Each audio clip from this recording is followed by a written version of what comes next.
Él nos ha enviado la lluvia también para que disfrutemos. Él es bueno, Él es fiel, Él es poderoso.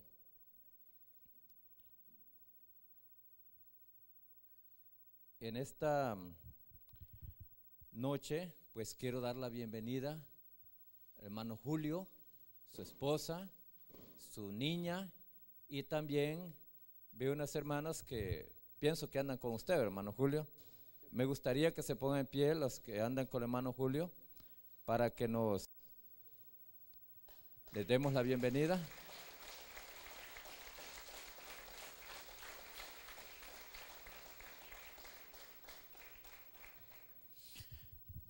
En esta noche quiero recordar prácticamente, hay un grupo de hermanos casados que cada 15 días nos reunimos para estudiar la Biblia, especialmente temas relacionados a matrimonio y familia. Y espero que estos hermanos aquí estén. Ya vi uno por allí, otro por allá, espero que estén todos.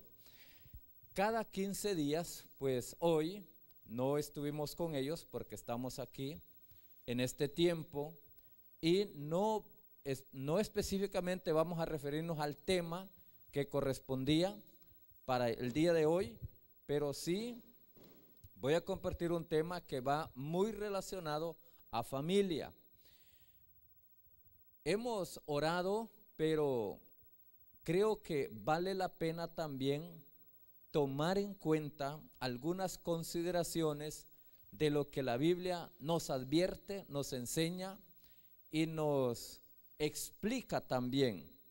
Dijo el apóstol Pablo que lo que se escribió de la Biblia fue para que nosotros aprendamos esa historia y que no repitamos esos errores que cometieron algunos, y también para que aprendamos las cosas buenas también de aquellas personas que están registradas en la historia de la Biblia. Hay algunas historias en la Biblia que yo creo que si uno las ve una visión así un poco rápida, quizá podríamos juzgar que eso no se debió haber escrito. Eso creo que podríamos pensar, y en algún momento hasta quisiéramos nunca leer algunas de las porciones de la Biblia. Entonces la temática está muy relacionada a familia y no voy a referirme específicamente a alguien o a algún grupo de manera particular, así que nadie vaya a sentir que lo dice por mí o nada de eso, sino que la intención es que todos nosotros, y oiga bien, todos nosotros aprendamos. Yo estoy aprendiendo también, yo soy casado, tengo una esposa, y usted dirá, ¿y para qué dice si eso ya lo sabemos? No, pero vale la pena decirlo. Tengo una esposa y tengo dos hijas, Cecia y Kelly. Digo esto porque es importante pensar que no voy a referirme hoy como pastor, sino más bien solamente quiero pensar como que me pongo el sombrero de papá y nada más. El tema de hoy es un estudio que fue elaborado por el doctor Alejandro Oviedo, el director de Caminata Bíblica, y tiene como título 4 concesiones que pueden arruinar tu vida. Oiga bien, ¿cómo es el título? 4 concesiones que pueden arruinar tu vida. La enseñanza de hoy no es evangelística, no es doctrinal, nada de eso, sino que tiene que ver específicamente con familia, pero como la Biblia habla mucho de familia, entonces no andamos mal. Vamos a estudiar acerca de la familia. Me alegra que hay jóvenes, que hay adultos, que hay ancianos, incluso que hay niños. Nos va a servir mucho.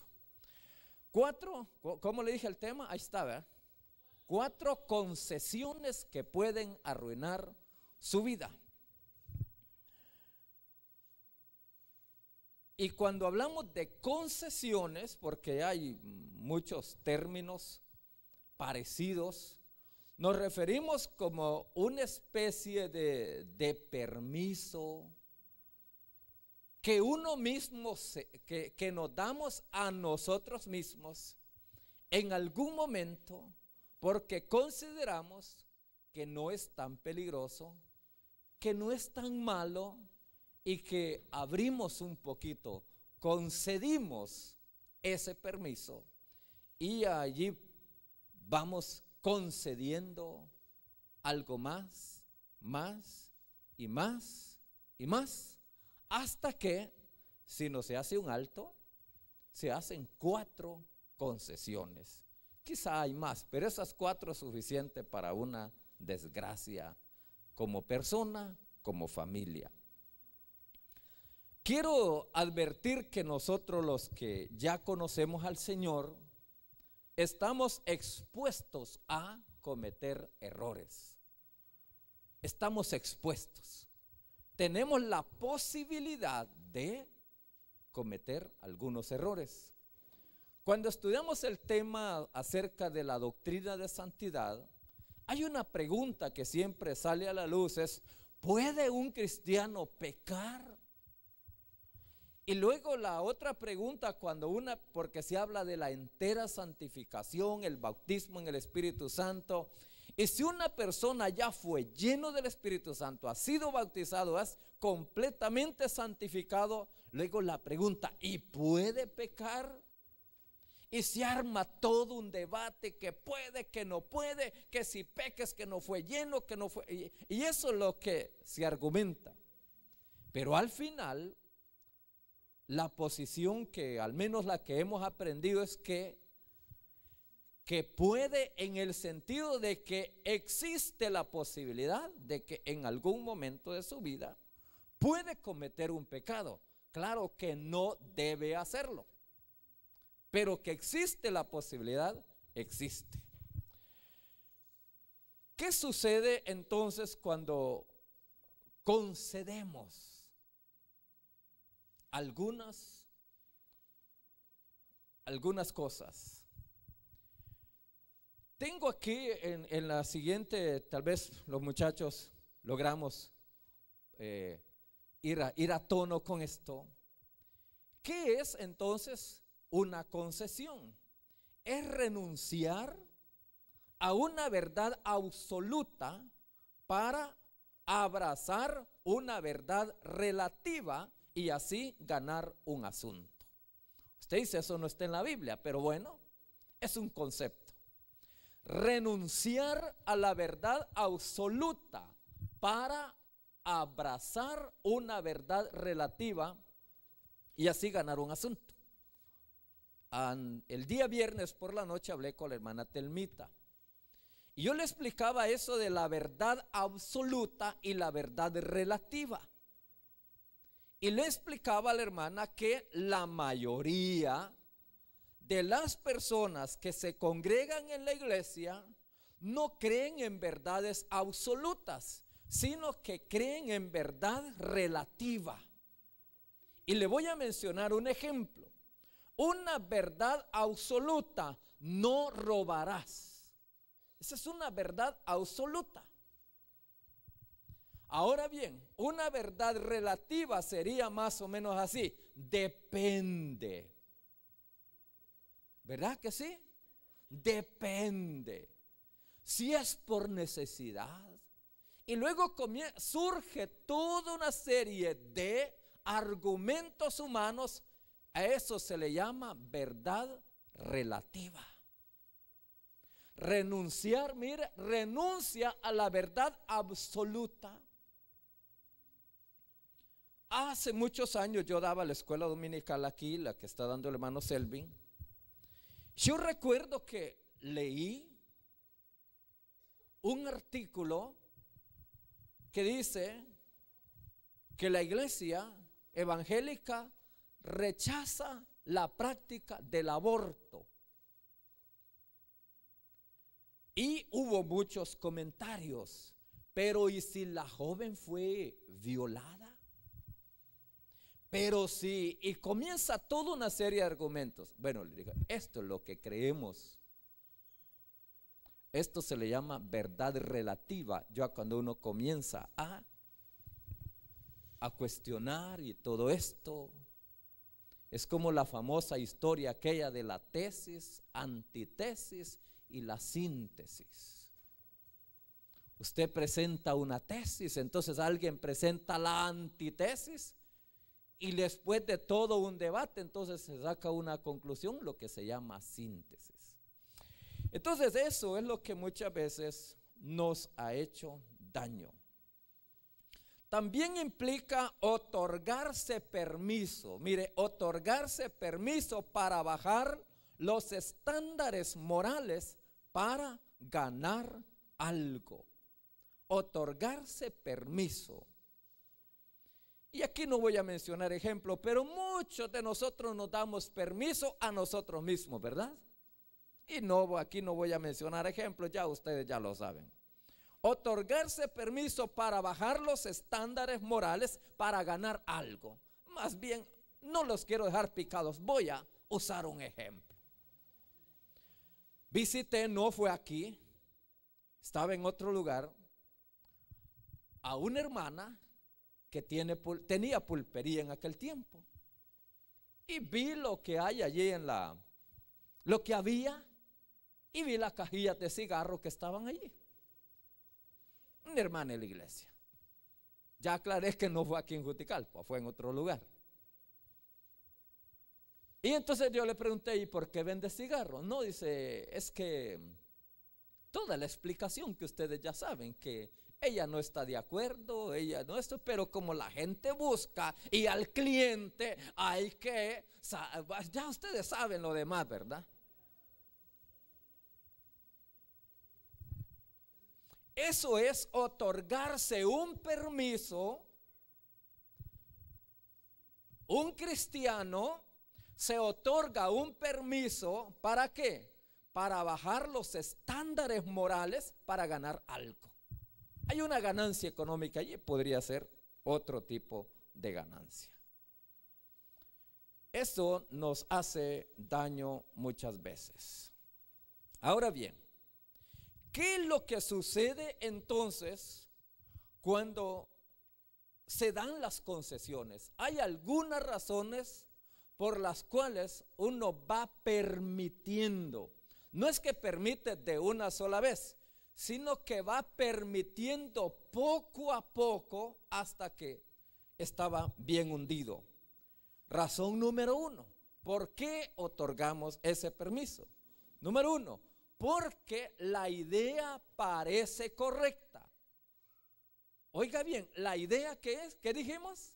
La idea parece correcta, o sea, a simple vista no se ve malo.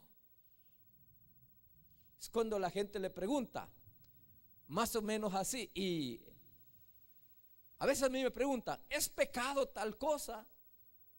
Y fíjense que en realidad yo no encuentro argumento para decirle, sí es pecado, no puedo. Tampoco encuentro como para decirle, no, no es pecado. ¿Sabe por qué? Porque la idea parece correcta. Parece correcta. Pero en realidad, posiblemente estudiándola, no lo es. Este versículo de la Biblia dice así: el necio piensa que va por buen camino, pero el sabio presta atención al consejo. Hay otro proverbio que es muy conocido en la versión Reina Valera que nos dice: hay caminos que al hombre le parecen derechos. ¿Qué es lo que dice a continuación? Pero su final es camino de muerte. Mire, hay camino que parece bueno. Si usted lo juzga, lo ve, lo analiza, usted dice, y ustedes han escuchado, o quizá lo han dicho, ¿y qué de malo tiene? ¿Alguno de ustedes ha dicho eso? ¿Y qué de malo tiene? O sea, cuando pero ¿y qué de malo tiene? Su niña tiene 12 años y tiene novio. ¿Y qué de malo tiene? ¿Y qué de malo tiene? ¿Ah? ¿Pero qué de bueno tiene? ¿Y qué de malo tiene? O sea, parece correcto. Parece correcto. Usted vende guaro, pero diezma. Parece correcto, ¿verdad que sí?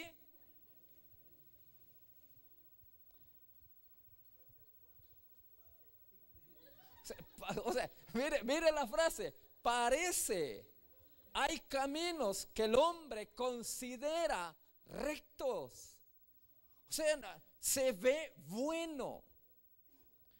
Yo admiro, hermanos, y de hecho no son muchos, algunas personas que cuando uno los ve reflejan una vida de santidad aunque no hablen.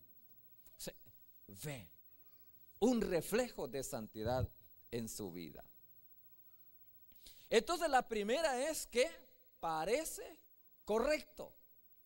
La razón número 2 es que lucen con bajo riesgo, es decir, casi no hay peligro. Si le preguntara, bueno, ¿y cuál es el riesgo? No hay. Casi no se encuentra un riesgo y por lo tanto, pues, se mira de que no es malo. Yo no sé si ustedes están de acuerdo conmigo, al final no me interesa.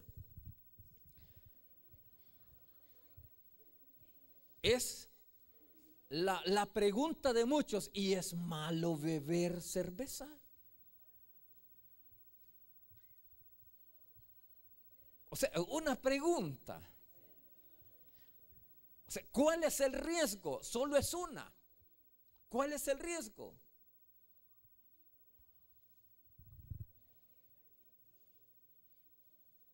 Beber guaro solo en la Navidad, ¿cuál es el riesgo?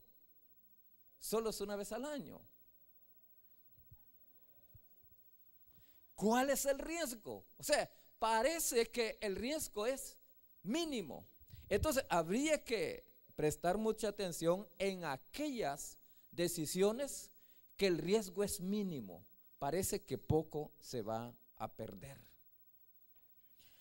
El siguiente pasaje dice, los que oyen las advertencias de esta maldición, está hablando pues claro la Biblia en el Antiguo Testamento, no deberían confiarse demasiado y pensar, estoy a salvo. A pesar de que sigo los deseos de mi corazón tercos, esto lo llevaría a la ruina total.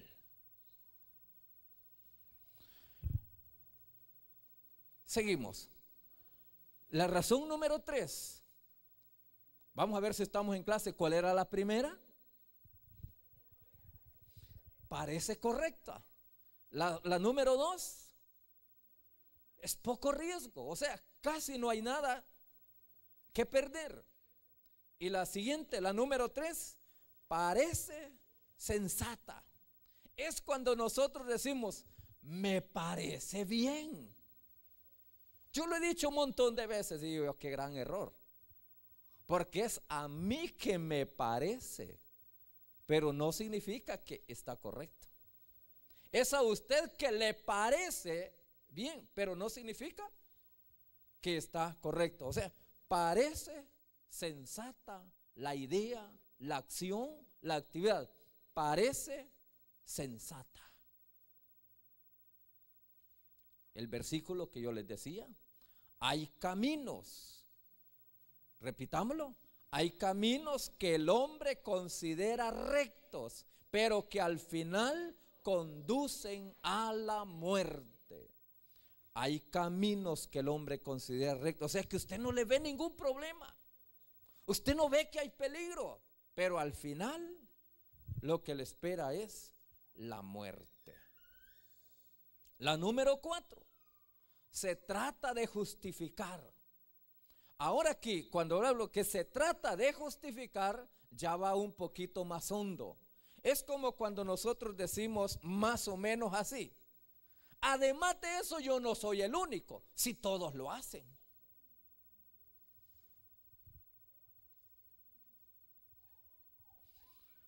Por ejemplo, dice, mire, ¿y cuál es el problema? Yo recuerdo haber visto una y otra vez, esto es solamente como ejemplo. Una persona que nosotros conocemos fue casado por la iglesia. Con el paso del tiempo se descubrió que habían síntomas de infidelidad, pero era un síntoma, al final se descubrió que fue cierto. Y entonces una vez que se descubrió, entonces viene el divorcio. Y entonces escribe en el Facebook, ¿y cuál es el problema? ¿Y de qué se asombran? Si eso es normal en este tiempo. ¿Sabe qué está haciendo? Justificando. ¿Y cuál es el problema? Si usted mire a fulano. Yo recuerdo cuando vivía Odalia con nosotros, Odalia, mi cuñada, la traíamos aquí en la iglesia, a veces venía voluntariamente y a veces no. Recuerdo uno de los días de la feria, allá en todas las actividades que se dan allí, ella se escapó, no sabíamos dónde andaba, pero ya al regreso sospechamos de dónde viene. Y recuerdo que mi esposa le dice y comienza a tratar de llamarle la atención. Él dice, ¿y cuál es el problema? Dice, si ahí andaba fulano, sotano, dice, nos mencionó como 10 hermanos de la iglesia. Dice, ¿cuál es el problema? Yo no soy ni cristiana, dice. Se trata de justificar, como los demás lo hacen. ¿Saben qué hubiera hecho yo? De veras, entonces mañana voy yo también. Somos de todas maneras. Se trata de justificar. Hermano, fíjense que una de las cosas que a la mayoría de nosotros nos cuesta es reconocer un error y decir, como dijo David en aquel tiempo, ciertamente he pecado y he hecho lo malo delante de tus ojos. Alex, usted es el que hablaba el martes de este joven que llegó a su padre y le dice, he pecado contra el cielo y contra ti, he pecado contra Dios y contra ti. Él no llegó a justificarse, él llegó a confesar su error, su pecado. La mayoría de la gente, cuando cometen un pecado, ¿saben qué es lo que hacen? Lo justifican. Es que mire, es que yo no aguantaba a esta persona. Y así se trata de justificar. Este versículo que a continuación, mire usted lo que dice: quien practica el soborno, ustedes saben qué es soborno, ¿para qué explicarlo? Quien practica el soborno lo considera valioso, pues le va bien en todo lo que hace. Fíjense que hay cosas que van bien. Yo recuerdo hablando con una persona y dice, viera cómo me bendice el Señor. Y comienza a contar unas chambonadas. ¿Será bendición esa? Quien practica, aquí pone como ejemplo, quien practica el soborno lo considera valioso, pues le va bien en todo lo que hace. Los ejemplos que yo pongo, usted no está obligado a creerlo. Claro, lo que dice la Biblia sí. Uno se presta para juzgar, ¿verdad? Me llama una persona, me dice, disculpe, ¿usted es pastor? Pues a mí no me gusta andar diciendo que soy pastor, ¿va? Le digo, pues, ¿qué desea? Es que quiero que ore por mí, me dice. Digo, ¿cuál es su problema? Es que voy para Estados Unidos mañana. Y la pregunta que yo le hice fue, ¿y va legal? Me dice, no, dice, pero quiero que ore. No, le pregunto, si va legal, oro, si no, no. Me cortó la llamada. Posiblemente ustedes consideren que hice algo incorrecto. Yo quería saber si va legal. Porque hay cosas que son ilegales y no podemos decirle al Señor, Señor, bendíceme. Fíjense que hay una historia y no es un invento, no es una de vaqueros, es una realidad, solo que no sucedió en Honduras. Un hombre líder en la iglesia estaba casado, pero estaba enamorado de otra señora, una posible muchacha. Y la esposa pues ya estaba sospechando, ya tenía algunas evidencias de lo que estaba descubriendo. Y resulta que iban discutiendo en el carro, entonces el hombre perdió el control de su vehículo y estrelló el carro en un poste de la luz. Por desgracia, en la parte donde iba la señora, y ella murió. El argumento fue que Dios lo permitió para que ahora ya no hay obstáculos para casarse con la otra. Como dice la Biblia, que es hasta que la muerte los separe. Entonces estaba resuelto el problema. Entonces, campante se casó con la otra señora. Hay cosas que salen bien, pero porque salga bien no significa que Dios está de acuerdo. Hago esta advertencia porque la mayoría de las veces creemos que solo porque salió bien es que Dios está de acuerdo. No siempre es una buena señal. Razón número 5, rompen con las reglas. Aquí se van a participar ustedes. Rompen con las reglas. Dígame usted algún ejemplo de reglas. Hora de dormir, una regla. Otra regla. Hora para levantarse. Otra regla. Hora de comer. Otra regla. Horario de culto. Yo no sé si es regla o no, pero estamos hablando de ejemplos. ¿Qué más? Edad para noviazgos. Edad para casarse. ¿Existe esa regla? Y si no hay reglas, hermanos, deben haber límites. Yo sé que estamos por la televisión, pero quiero tomarme la atribución de decir algo. Cuando fuimos novios con mi esposa, bueno, antes de, hablamos. Yo le dije, bueno, antes de que alguien le vaya a ir a contar a sus papás, voy a ir yo. Entonces, hablé con los papás. Pero antes de ir a hablar con los papás, hablé con la iglesia. Y yo públicamente, ella no quería, y yo pensé que ese día no iba a ir al culto. Le digo, hoy la voy a presentar en la iglesia. Y lo que le voy a decir a la gente es que a mi novia hizo es todo. Le decir, miren, hermanos, somos novios. Le digo, antes de que se den cuenta, yo les voy a decir. Para que no hayan comentarios. ¿Será? ¿No será? Sino que. Y yo recuerdo que les dije, miren hermanos, somos novios. Cuando miren que ando mal, por favor aconséjenme. Les doy la libertad. Y si algún día rompemos esa relación, así como lo hice público, también le puedo decir, hermanos, se acabó la relación. Sí. Esa fue una regla que yo me la inventé. Pero bueno, podría ser un ejemplo.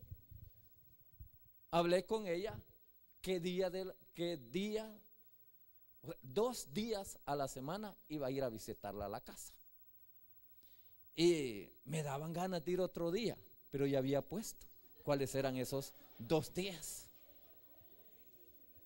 Había puesto una regla. Y como nadie me puso reglas a mí, entonces tuve que poner una, hasta tales horas voy a estar en esa casa. Y yo llevaba mi relojito y miraba la hora. Ya es hora. Ahora, ¿qué sucede cuando se rompen las reglas? ¿Sabe que la mayoría de los problemas se dan porque se rompen con las reglas? Dice la Biblia, el apóstol Pablo, cuando un atleta participa en una competencia, no puede ganar a menos que obedezca a todas las reglas. ¿Qué necesita la gente en la vida para triunfar? Tener reglas y no quebrantarlas. Eso es lo que se necesita, no importa la edad que tenga. Tener reglas. Y yo quiero desafiarles a ustedes, hermanos. A muchos de ustedes les ponen reglas, ¿verdad que sí? Pero hay algunos que nadie les pone reglas, entonces póngaselas usted solo. Si quiere triunfar en la vida, póngase reglas. Como ya me propuse que no voy a lamentarme ni usarlo como desgracia, pero sí tuve la oportunidad de terminar ciclo común, algo viejo. En aquel tiempo yo me consideraba viejo, 20 años. Cuando a esa edad muchos ya están, creo, en la universidad. Y yo en ciclo. Y yo me propuse en aquel tiempo 0 novias, porque quiero estudiar. Fue una regla. Y como ganaba poco dinero, que solo me ajustaba para cubrir mis estudios, comprar tortillas y pagar el cuarto donde vivía, entonces me propuse otra, 0 aplazadas, porque eso me voy a quedar sin dinero. Y fíjense que trabajando en el día, yendo al colegio en la noche, yendo el fin de semana al mayoreo, al mercado, a comprar mi pequeña provisión, lavar mi ropa y hacer todo, y el domingo en la iglesia, fíjense que logré. Ya cuando fui a ver las notas, yo vi mi nombre y ninguna en rojo, ninguna. Y no estoy jactándome, estoy hablando de un ejemplo de ponerse reglas. Si nadie le pone reglas a usted, póngaselas usted solo y no las quebrante. Ahora bien, vamos a continuar a la siguiente parte, que son las concesiones que arruinan la vida, tomando como ejemplo un caso trágico en la Biblia, pero que tiene que ver mucho con problemática familiar. Es el caso de un hombre llamado Amnón y una muchacha llamada Tamar, una joven. Esta historia está en el segundo libro de Samuel, capítulo 13. Algunos de ustedes pueden estudiarla en su casa. A mí no me gusta esta historia, no me gusta, pero está en la Biblia. Miren lo que dice la Biblia. La siguiente, joven. Absalón, el hijo de David, y aquí, hermanos, si hemos cometido un error, ¿saben qué? Procuremos no volver a cometer el mismo. Y si hemos cometido un error, enseñémosle a cuanta gente sea posible que no vaya a cometer ese error. Tenga usted la valentía de decirle a sus amigos, dile: amigo, yo cometí este error, usted jamás. No le recomiendo que lo cometa. Absalón, el hijo de David, tenía una hermana muy hermosa llamada Tamar. Puede imaginarse esa jovencita muy hermosa. Y Amnón, que era otro de los hijos de David, se enamoró de ella. ¿Saben qué cuadro le pinta allí? Es el cuadro de un hombre que tiene varias mujeres. Los problemas de no ser fiel a una sola esposa. Ahora aquí está cosechando. Para aquellos que dicen, ¿y por qué David? Veamos las consecuencias. Dice, este hombre tenía una hermana muy hermosa, y Amnón, que era otro de los hijos de David. Mire, la frase que usa el escritor fue muy cuidadoso en esto. Otro de los hijos de David se enamoró de ella. El siguiente versículo dice, era tal su pasión por Tamar que se enfermó de angustia. Pero como ella era virgen, veía muy difícil llegar a poseerla. Miren ustedes, ¿por qué se da este caso? Primero, porque hay un antecedente. Hay un hombre que tuvo más de una mujer y como resultado tiene varios hijos. Y esos hijos que tiene son hermanos, algunos hermanos de padre y madre, otros son medio hermanos. Eso es la realidad que está viviendo David en aquel tiempo. Entonces está aquel joven y ve a la muchacha guapa que es su hermana, pero es su media hermana. Se enamoró de ella. Mire, la frase esta está subrayada aquí donde dice, era tal su pasión, y mire, aquí no es amor, es tal su pasión por Tamar que se enfermó de angustia. Estaba grave el muchacho. Ahora hay un problema serio, dice, pero como ella era virgen, ¿sabe cuál es el cuadro también? Que la Biblia escribe ese detalle, que ella era virgen. Anteriormente dice que era muy hermosa, pero aquí en el relato que continúa dice que era virgen. Entonces, ¿qué le hace pensar a usted? Le hace pensar a un joven mal educado, mal criado, etcétera.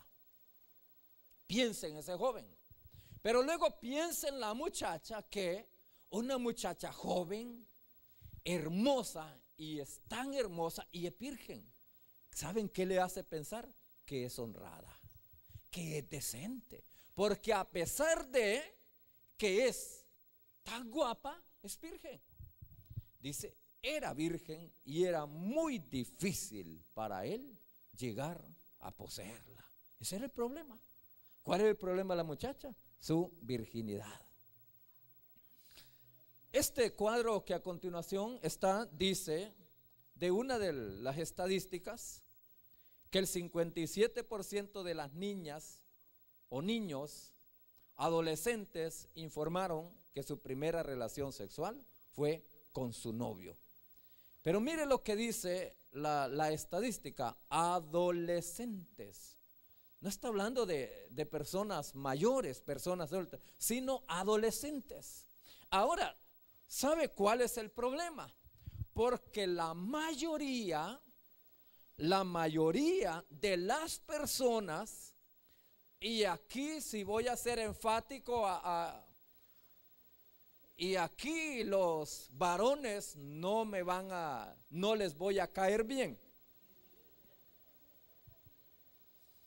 La mayoría de los varones al ver a una muchacha no la aman.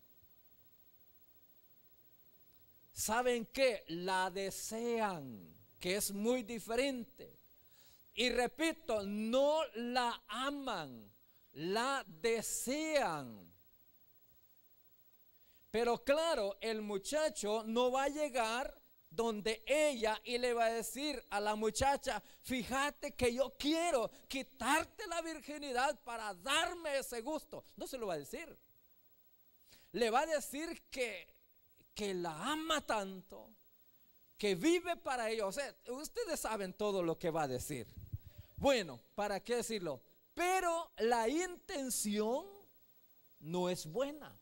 La intención simplemente es complacer su deseo carnal. Eso es lo que estaba sucediendo con esta persona. Entonces ustedes se preguntarán, ¿cómo fue el proceso? Todo pecado, por muy vil que sea, comenzó con un paso. Cuando una persona cometió algo, nosotros nos sorprendemos, ¡qué barbaridad! Y tan bien que andaba y lo que fue a suceder.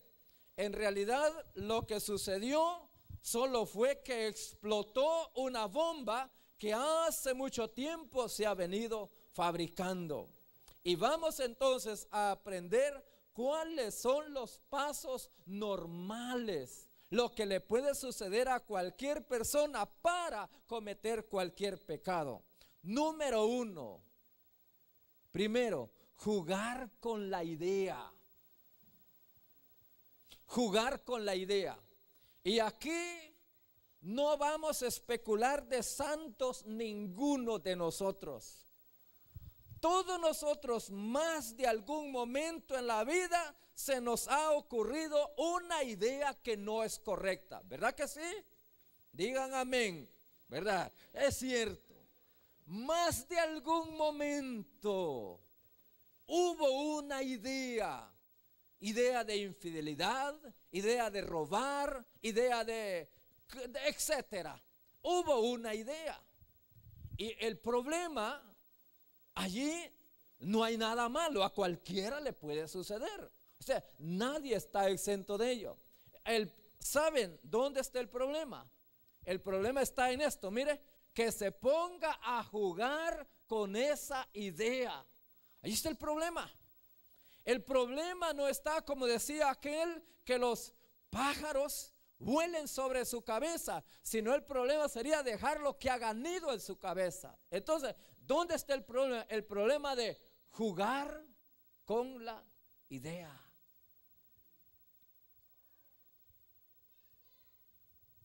Cuando yo era joven, estaba en ciclo. Y como el pueblo era pequeño, entonces algunas primas mías también, ellas estaban en el colegio. Y yo recuerdo que habían compañeros que me decían, Osvaldo, ¿y no te gusta la prima? Y me decían el nombre. Y en realidad la cipota era bonita. Y hubo una vez, le digo, no, es que somos primos. Y empieza esta persona a darme toda una serie de lluvia de ideas. No, que mira que las primas se quieren más y etcétera. Y con todo, quiero decirles la verdad, hubo una noche que estuve jugando con la idea. Gracias a Dios, hasta allí llegó. Gracias a Dios, no pasó al siguiente. Entonces, lo primero, lo peligroso es jugar con la idea. Jugar con la idea. El apóstol Pablo en la segunda carta a los Corintios nos da un consejo. Lleve cautivo todo pensamiento a la obediencia a Cristo. ¿Sabe qué nos dice Pablo? Que estos pensamientos los llevemos ¿a dónde dice? Los llevemos prisioneros a Cristo. O sea, todos los pensamientos, metámoslos a la cárcel, metámoslos a la prisión. Y los llevemos preso, nos dice el apóstol Pablo. Jesús lo explicó por qué. Porque de dentro del corazón, dijo, de dentro del corazón del hombre, salen ¿qué cosa? Salen los malos pensamientos. ¿Qué más? La inmoralidad sexual, los robos, los homicidios, etcétera. O sea, no venga con la mentira de que no se dio cuenta lo que estaba pasando. Como aquella persona que se quedó a dormir en la cocina de Juan. Y entonces en la noche robó todo un racimo de guineos que había allí. Y el día por la mañana dijo, yo no he robado nada. Lo que yo recuerdo, dijo, es que yo estaba soñando. Que yo era un militar. Yo andaba capturando delincuentes. Yo los tomaba por la fuerza y les decía, dese por rendido. ¿Qué quítese la camisa y métase a la cárcel. Y así fue agarrando cada guineo y se los comió todos.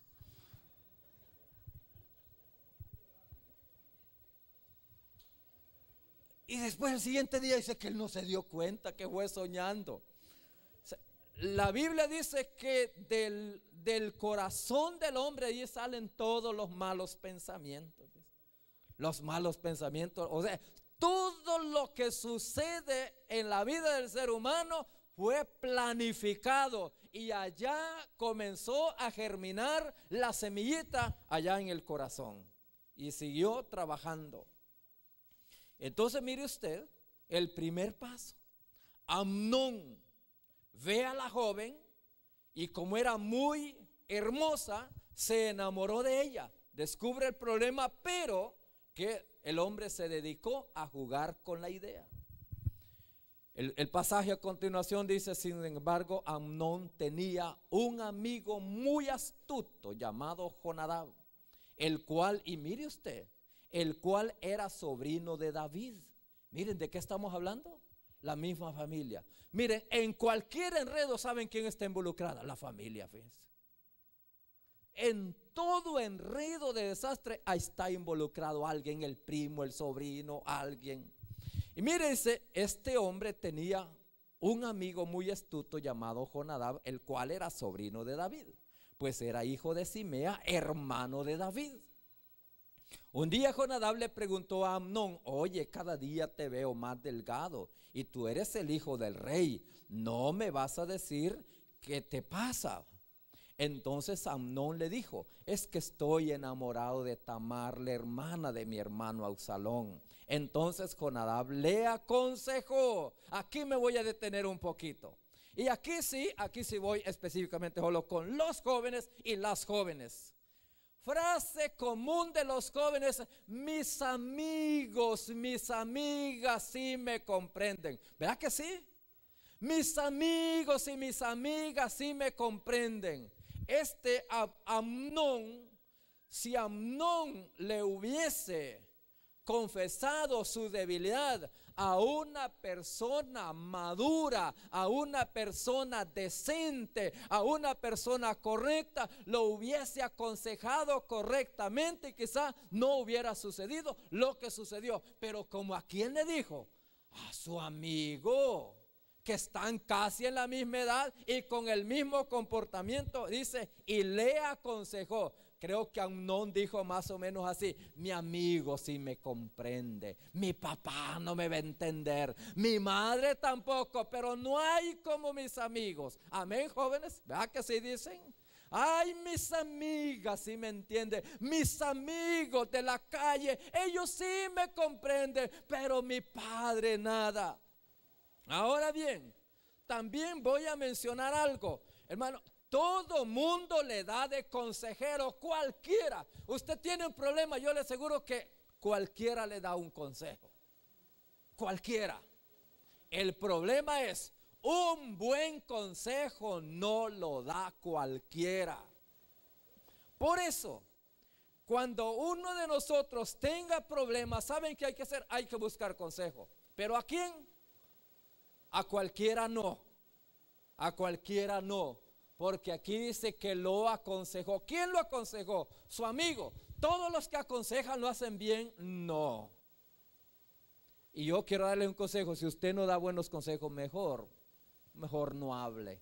Yo creo que sería lo más sabio. Entonces Jonadab le aconsejó, y mire la brutada que le dijo: métete en la cama, finge que estás enfermo, y cuando tu padre venga a visitarte, le vas a decir, ¿qué le vas a decir? Por favor, que venga mi hermana Tamar, que me prepare algo y que me dé de comer. Si ella lo prepara, yo comeré. Amnón fue y se acostó fingiendo estar enfermo. Y cuando el rey llegó a visitarlo, Amnón le dijo: por favor, que venga mi hermana Tamar, que me prepare un par de hojuelas para que yo coma de su mano.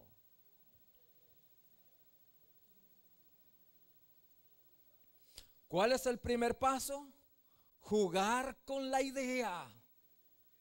llegó una tentación a esa persona y comienza a tramar, comienza a tramar. Y miren, aquí usted podía aplicárselo a los jovencitos, pero ¿por qué no dejamos de ser egoístas y pensemos nosotros en los que ya somos adultos? Pensemos en nosotros los varones que ya estamos casados y que vamos por la calle o por algún lugar y de repente vimos una muchacha más bonita que nuestra esposa, quizá, y la vio y le gustó, pero hasta allí no ha pecado. ¿Sabe dónde sí estaría el problema? Que llegue a la casa y se sienta y está sentado y sigue pensando. ¿Sabe qué está haciendo? Jugando con la idea. Y comienza a investigar. ¿Y quién será? ¿Y dónde vive? ¿Y quién es? ¿Estará soltera? ¿Tendrá novio? ¿Estará divorciada? ¿Se habrá peleado con el marido? Y comienza solo a pensar, solo a pensar. ¿Sabe qué está haciendo esta persona? Está jugando con la idea. Eso es todo lo que está haciendo, jugando con la idea. Así que consejo, no juguemos con ese tipo de ideas.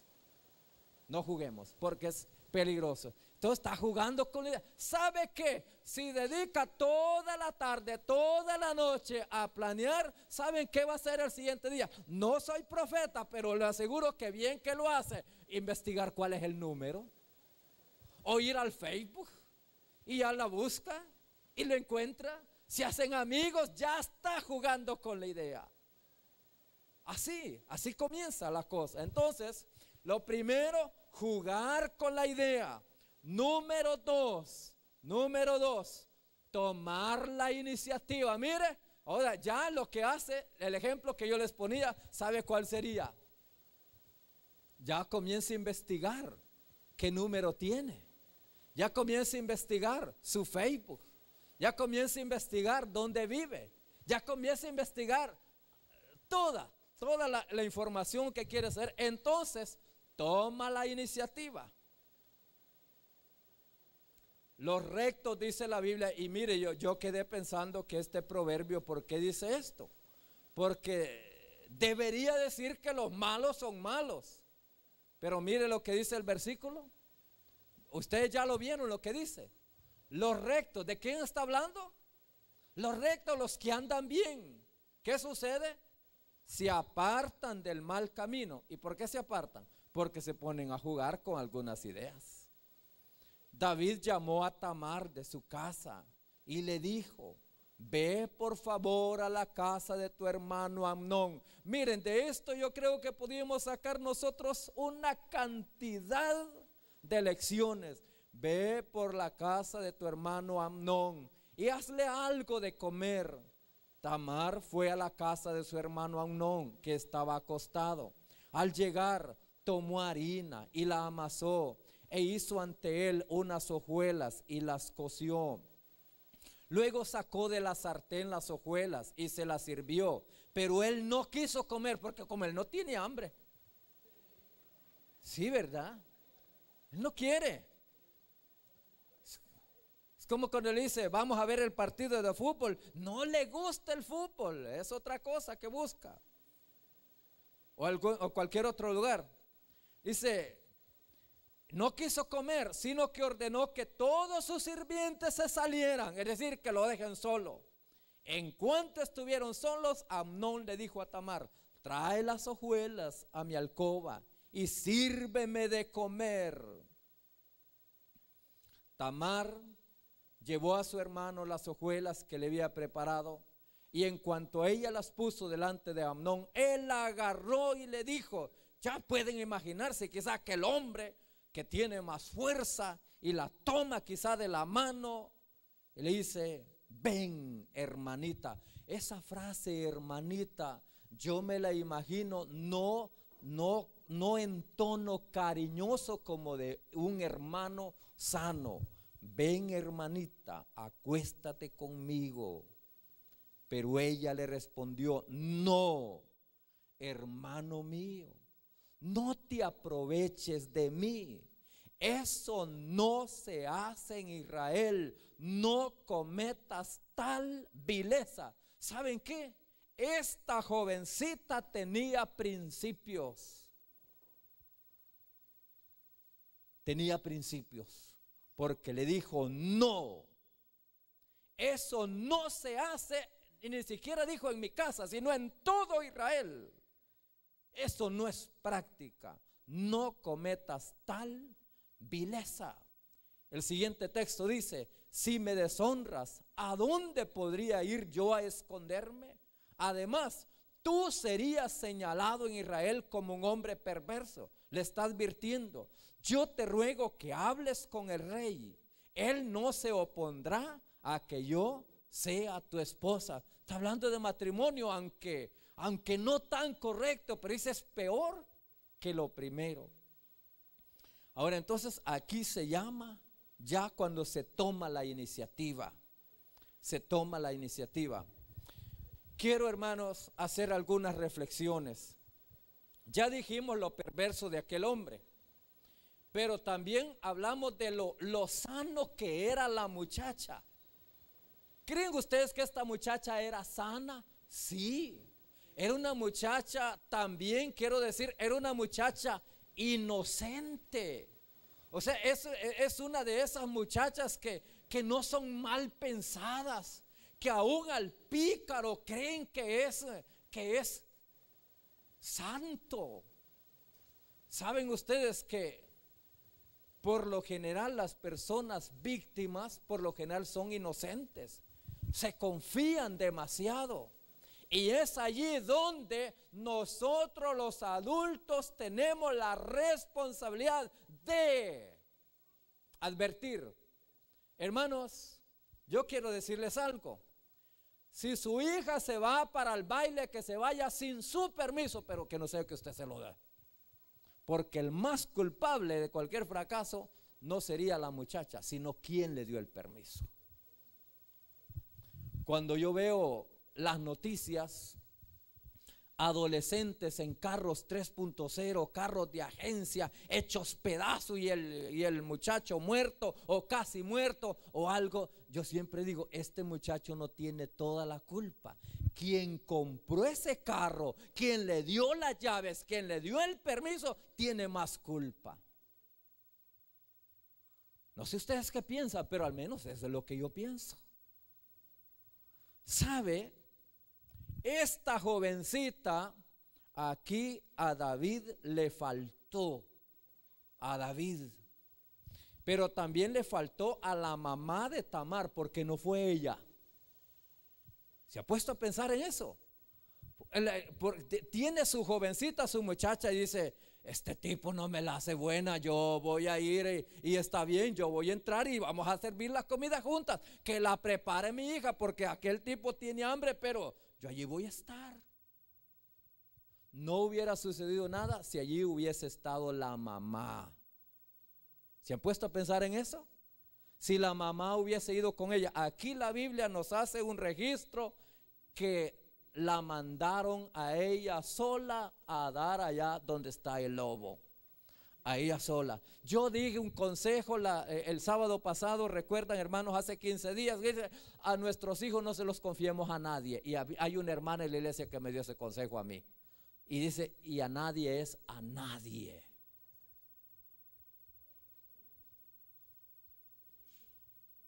Los hijos no se los confiemos a nadie. Y nadie es nadie. Entonces esta muchacha le enviaron sola a dar de comer allá. Esta muchacha es demasiado inocente. Esta muchacha tiene una mente limpia. Ella no cree la perversidad que está maquinando aquel. Mire, yo estaba hoy parece que fue, no sé si hoy o ayer, que estaba estudiando este pasaje, y yo me imaginaba a la pobre muchacha preparando con qué amor aquella masa, aquella comida para su hermano, sin saber lo que aquel bárbaro está planificando en la cama. Entonces, primero está este hombre, juega con la idea, toma la iniciativa y el paso número 3 es obviar los principios. ¿Cuáles son los principios? Que hay que respetarse entre la familia. ¿Creen ustedes que es un buen principio este? Es un buen principio. Yo espero que no se vaya a dar entre nosotros que aparezca alguien que es novio de algún familiar, porque ese no es un buen principio. Hermano, enseñemos principios en la casa, principios que a la familia se le respeta, ¿verdad? Que a la familia se le respeta. Hoy la gente dice: ay, pero es que el amor, ¿cómo es que dicen? El corazón es el que manda. ¿Será cierto que el corazón manda? El corazón es el que manda. Yo me opuse hace muchos años que 2 primos se iban a casar y me pidieron que yo los casara. Le dije, no, yo no lo voy a hacer. ¿Por qué? Porque son familias. No, es que no tienen los mismos apellidos. No los tienen, pero son familias. Mire que él tiene este apellido y ella no, y entonces por eso no son familias. Sí, le digo, son familias. Vino de la señorita Aure, le digo, señorita, le digo, explíqueme cuáles son los riesgos cuando se contrae matrimonio entre familias. Y ella me explicó lo que hacen los ganaderos, la gente que cuando tienen un padrón, ¿verdad? Ya cuando las hijas del padrón están creciendo, cambian ese toro, ¿verdad, hermano Julio? ¿Qué es? Porque eso degenera. Y entonces me dijo, esos son los riesgos. Se van a degenerar los hijos. Entonces, con más razón dije, no los voy a casar. Vaya, ore por ellos, pues, tampoco. Vaya a comer, tampoco.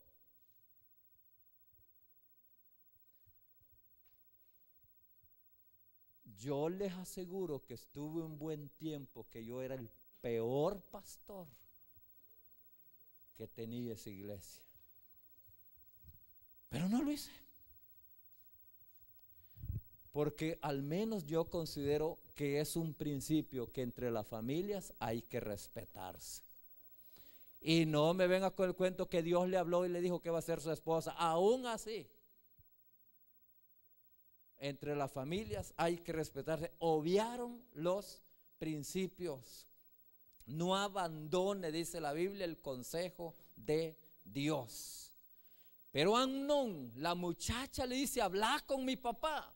Nosotros armamos una discusión entre pastores en cuanto a este versículo y decíamos, pero y es que esta muchacha al fin dice, hables con mi papá, y a la conclusión que llegamos fue, esta muchacha dice, cuando este tipo diga está bien, hablo con mi papá, es chance de escaparme y no vuelvo a esta casa. Porque se nota que la muchacha tenía principios. Pero Amnón no quiso escucharla, sino que siendo más fuerte que ella, la obligó a acostarse con él y tristemente, ahí está escrito en la Biblia, y dice, y la violó. Pero después de violarla, el odio que sintió por ella fue mayor que el amor que le había tenido. Así que, bueno, allí dice que le ordenó, levántate y lárgate. Mire usted, qué feo, ¿verdad? Que unos minutos antes parece que la ama. Minutos después, lárgate. Y ella le dijo, no me hagas eso. Si me echas de tu casa, me harás un daño mayor que el de haberme violado. Pero Amnón no le hizo caso, sino que llamó a su criado y le ordenó, echa a esta mujer, mire la frase, echa a esta mujer fuera de mi casa, y en cuanto la eches, cierra la puerta. En efecto, el criado de Amnón la echó fuera de la casa y enseguida cerró la puerta. Aquí sí es un consejo solo para las mujeres. Cuando un hombre le dice que las ama, no le crean. Me estoy metiendo a problemas, va. Cuando un hombre le dice que la ama, no le crea. Conózcalo primero, sus intenciones. Y allí se va a descubrir. Porque aquí vemos el caso. Dice que después la aborreció. ¿Y saben por qué la aborreció? Porque ella nunca la amó. Lo que él tenía era un problema de él. Un enfermo sexual. Tiene un problema y entonces ve a la muchacha y lo que ve no es una persona digna, sino que ve un objeto. Eso es lo que él está viendo. Muchachas, muchos hombres las ven como un objeto nada más, así que no se confíe. No se confíe. No se confíe. Y si viene a la iglesia, tampoco se le confíe, porque también es una estrategia muchas veces. Muchas veces. Entonces, no se confíe solo por eso. Para muchos, la mujer es un objeto. Es un objeto que sirve para satisfacer al hombre. Eso es todo. Eso fue lo que sucedió en aquel caso. A continuación dice el versículo: y Tamar, que llevaba puesto un vestido de colores, como el que usaban todas las hijas de los reyes cuando eran vírgenes, se rasgó el vestido de colores, es decir, lo rompió, se echó ceniza sobre la cabeza y con la cabeza entre sus manos fue gritando. Iba llorando la muchacha. ¿Por qué? Porque eso fue lo que sucedió. Entonces el número 4 es caer en la trampa. Así va progresivamente. La persona cae en la trampa. El apóstol Pablo en la carta a los Efesios dice: no den lugar al diablo. Repitamos ese versículo: no deis lugar al diablo. No deis lugar al diablo. Otra vez: no deis lugar al diablo. ¿Sabe por qué? Porque el diablo es malo, re malo. Ese no ama a nadie. Por eso no hay que darle lugar. Así acabó la historia de esta gente. Tristemente, una historia, ahí está escrita en la Biblia: no le deis lugar al diablo. Hermanos, aprendamos en la vida. Nosotros no debemos confiarnos de nadie. Nosotros debemos pedirle dirección a Dios. Jovencitas, cuando quieran casarse, pídanle dirección a Dios. Mi hermana decía: es que a mí me da pena pedirle eso a Dios. Se casó con un bolo, hasta la fecha sigue siendo bolo y ya son abuelos, fíjense. Todavía no se ha convertido. Si le hubiera pedido a Dios, posiblemente le hubiera dado otro, no el que tiene. Entonces, pídale a Dios su esposo. Varones, pídanle a Dios su esposa. ¿Qué dice la Biblia? Que Dios da lo que nosotros se lo pedimos. Dice que Él lo da a nosotros. Yo le comentaba a una joven de aquí de la iglesia, no recuerdo a quién. Antes de tener novia, tenía 3 años de estar orando. 3 años de estar orándoles. Porque yo trabajé en un lugar un año en Ciguatepeque. Habían muchos jóvenes más o menos de mi edad, y la mayoría los lunes a contar cosas horribles de las muchachas, cosas feas. Y yo pensaba, si estas jovencitas supieran lo que estos tipitos vienen a hablar el lunes,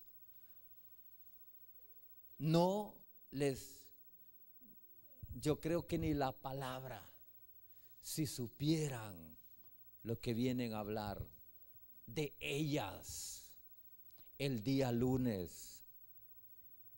Y fíjense que en ese tiempo yo me propuse, gracias a Dios, yo le doy gracias a Dios porque, como dice aquel canto, si no fuera por su gracia y su amor, que en vez de aprenderle a ellos, me propuse, yo no voy a hacer eso.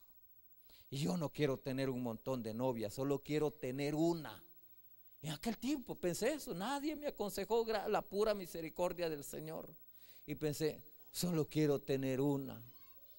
Y por eso es que oraba tanto, por eso estuve 3 años orando, porque no quería tener una y luego otra y otra y otra. Y cuando me enamoré de la que es mi esposa, oré más porque en mi lógica no me convenía. Y esa fue mi lucha más triste. ¿Saben por qué? Yo era pastor titulado, tenía algunos años de estar trabajando en un ministerio y ella tenía 3 meses de convertida. Y yo miraba, esto no calza. ¿Cómo es posible? Y yo pensaba, es que esto no puede ser. ¿Cómo es posible que yo me voy a casar con una inmadura, con una nueva en el Señor que ni siquiera prediscipulado ha hecho? Y esa era mi lucha. Y entonces yo le oraba al Señor que me quitara aquello de mi cabeza y nunca me lo quitó. Entonces le hice otra petición. Entonces el Señor usa un medio para que me saquen de esta iglesia, que me manden para otro lugar. Y tampoco, fíjese. Y así se fueron dando las cosas, pero yo siempre tenía ese temor, ese temor. Entonces, lo que yo creo es que Dios es perfecto y Dios ya sabe, Dios ya conoce la gente. Entonces, Dios es el que dirige a las personas. Así que ya aprendimos lo que no debemos hacer. No es lo que debemos hacer, sino lo que no debemos hacer. Vamos a ver si recuerdan. Número 1, jugar con la idea. Cuando le llegue un pensamiento que no es correcto, que no es agradable a Dios, que bien sabemos que no es correcto, no juguemos con esa idea. No juguemos con esa idea. Si hay una muchacha que le gusta y no le conviene, no juegue con ella. No juegue. Y oiga bien la palabra, no juegue. No jugar con la idea. Porque después de eso viene el siguiente. Si se dedicó a jugar, ¿cuál es lo que sigue? Luego toma la iniciativa. Y allí la cuestión ya va más avanzada.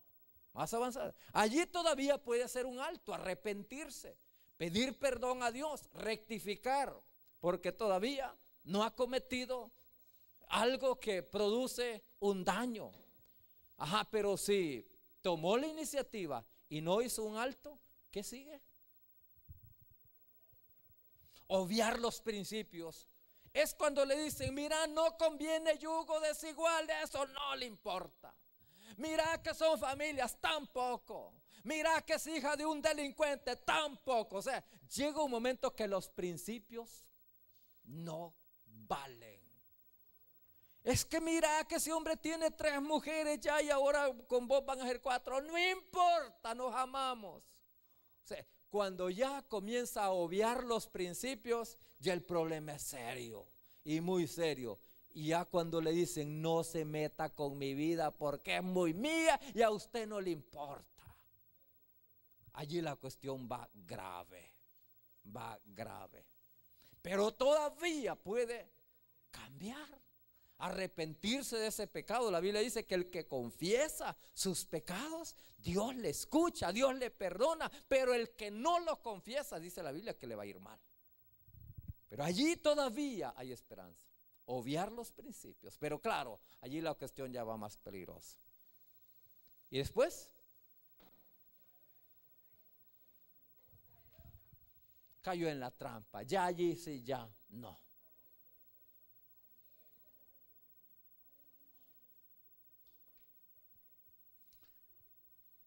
Allí sí ya la cuestión es grave. Allí sí llega un momento